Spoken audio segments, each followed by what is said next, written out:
17 साल की उम्र में आम लोग क्या करते हैं? जाहिर सी बात है, अपनी टीनेज लाइफ को जी रहे होते हैं और अपनी लाइफ को लेकर थोड़ा सीरियस होना शुरू करते हैं। पर अगर हम आपसे कहें कि कोई 17 साल की उम्र में ही अपने प्रोफेशन से रिटायर हो जाए तो आपका क्या रिएक्शन होगा? चौंक गए ना? लेकिन हम सच कह रहे हैं दोस्तों, ये कहानी है एक ऐसे मार्शल आर्टिस्ट की जिन्होंने सिर्फ 11 साल की उम्र में मार्शल आर्ट्स में नेशनल चैंपियन का टाइटल ओन किया था और सिर्फ 17 साल में वो इस खेल से रिटायर भी हो गए। जेट ली मार्शल आर्टिस्ट होने के अलावा एक एक्टर भी है। 26 अप्रैल 1963 को चाइना के बीजिंग में जन्मे जेट ली ने खुद को वुशु नामक चाइनीज मार्शल आर्ट में ट्रेन किया है। वुशु लगभग कुंफू की तरह ही होती है, हालांकि ये कुंफू का मॉडर्नाइज वर्जन होता है। जेट ली ने 17 साल की उम्र में वुशु से संन्यास लिया, जिसके बाद चाइना में अपनी फिल्म की शुरुआत की, जिससे वो अपने देश में स्टार बन गए। जेट ली अपने 5 भाई बहनों में सबसे छोटे थे। जब ली सिर्फ 2 साल के थे तभी उनके पिता की मृत्यु हो गई, जिसके बाद ली का परिवार गरीबी में रहा। ली जब 8 साल के थे उस दौरान वो स्कूल समर कोर्स में वुशु की प्रैक्टिस किया करते थे। इसी दौरान लोगों ने वुशु को लेकर ली के टैलेंट को पहचाना। इसके बाद जेट ली ने एक वुशु इवेंट में हिस्सा लिया और उसके बाद जेट ली ने बीजिंग वुशु टीम को ज्वाइन कर लिया, जो चाइना में होने वाले नेशनल गेम्स में मार्शल आर्ट का प्रदर्शन करते हैं। जेट ली को इस दौरान 2 ऐसे कोचेस भी मिले जिन्होंने ली के टैलेंट को और ज्यादा फाइन किया। वू बिन नामक जेट ली के कोच ली के परिवार के लिए खाना भी लाते थे ताकि ली को पर्याप्त मात्रा में प्रोटीन मिल सके। 11 साल के छोटे से ली ने अपने से बड़े उम्र के लोगों से कंपीट किया और 1975 से लेकर 1979 तक ली नेशनल ऑल अराउंड चैंपियन रहे। जेट ली इस बारे में कहते हैं कि मेरी विनिंग पोजीशन ने चारों तरफ सनसनी फैला दी थी। मैं सिर्फ 11 साल का था और बाकी के दोनों खिलाड़ी अपने मिड 20s में थे। अवार्ड सेरेमनी के दौरान जब मैं पोडियम पे खड़ा हुआ तब भी मैं 2nd और 3rd मेडलिस्ट से छोटा था।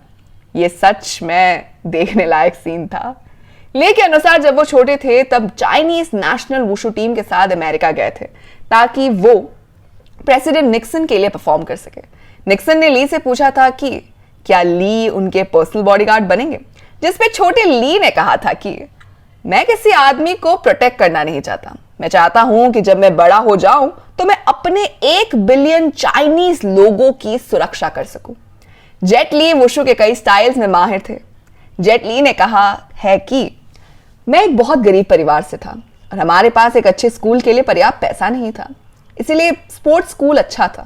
इसने मुझे अच्छा खाना और चाइना से बाहर जाने का मौका दिया। जेट ली नेशनल चैंपियन बनने के बाद अपनी वुशु टीम के संग 45 देशों की यात्रा पे गए। जेट ली ने अपनी फिल्मी करियर की शुरुआत 1982 में आई फिल्म शाओलिन टेम्पल से की, जिसमें उन्होंने डायरेक्टर चांग सी यन के साथ काम किया था। शाओलिन टेम्पल ने जेट ली को अपने देश में स्टार बनने में मदद की। इस फिल्म के कई सीक्वल्स बनाए गए। जेट ली 1980 के दशक तक हांगकांग शिफ्ट हो गए, जहां पर रहकर उन्होंने मार्शल आर्ट बेस्ड फिल्मों में काम किया।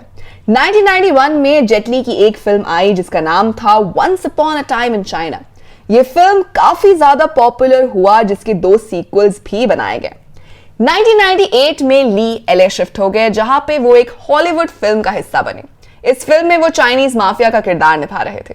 फिल्म के लिए जेट ली ने अंग्रेजी की कड़ी ट्रेनिंग ली और अंत में अपने धमाकेदार एक्टिंग स्किल से दर्शकों का ध्यान अपनी तरफ खींच लिया। ली ने इसके बाद 2000 में आई फिल्म रोमियो मस्ट डाई में अपना अभिनय का जादू चलाया, जिसने अभी दर्शकों से खूब ज्यादा तालियां बटोरी थी और अभी तक बटोर रही है। इसके बाद भी ली ने कई हॉलीवुड फिल्मों में काम किया। कई फिल्मों में तो ली ने खुद ही एक्शन सीक्वेंसेस डायरेक्ट किए थे। फिल्मों ने ली के अभिनय की वजह से अलग पॉपुलैरिटी गेन की। 2004 में जेट ली मालदीव्स में छुट्टियां बिता रहे थे, जहां पे सुनामी आ गई।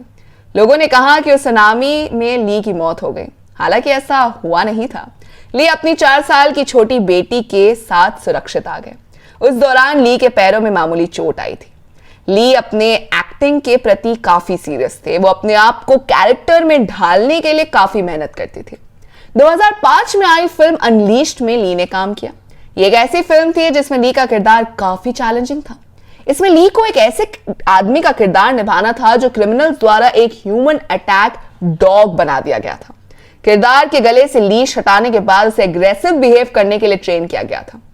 इस कैरेक्टर में ढलने के लिए ली जंगली डॉग्स को देखने गए कि आखिर वो किस तरह से बर्ताव करते हैं जब वो भूखे होते हैं या फिर जब वो गुस्से में होते हैं।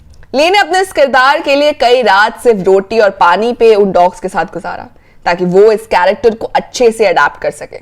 ये फिल्म बॉक्स ऑफिस पे काफी ज्यादा हिट रही और फिर 2008 में आई फिल्म द फॉरबिडन किंगडम में ली को जैकी चैन के साथ काम करने का मौका मिला। हालांकि फिल्म अच्छी कमाई नहीं कर पाई, लेकिन जेट ली आगे चलकर और भी कई फिल्मों का हिस्सा रहे जिनमें से द ममी भी शामिल है। अपने जीवन में ली ने बहुत तरक्की की है और उनका यह काम आगे भी जारी रहेगा। तो ये थी मार्शल आर्टिस्ट जेट ली की कहानी। जेट ली जैसे किरदार को हम tiger Shroff starrer film Ganpat में भी देख सकते हैं, क्योंकि इस फिल्म में टाइगर भी मार्शल आर्ट्स की ट्रेनिंग लेने चाइना जाने वाले हैं। तो दोस्तों, कैसी लगी आपको आज की वीडियो, हमें कमेंट बॉक्स में जरूर बताइएगा। साथ ही अगर आपको वीडियो पसंद आई हो तो इसे लाइक कीजिए, दोस्तों के साथ शेयर कीजिए और फिल्मी दुनिया से जुड़े रहने के लिए सब्सक्राइब कीजिए हमारे चैनल बॉलीग्राज स्टूडियोज को।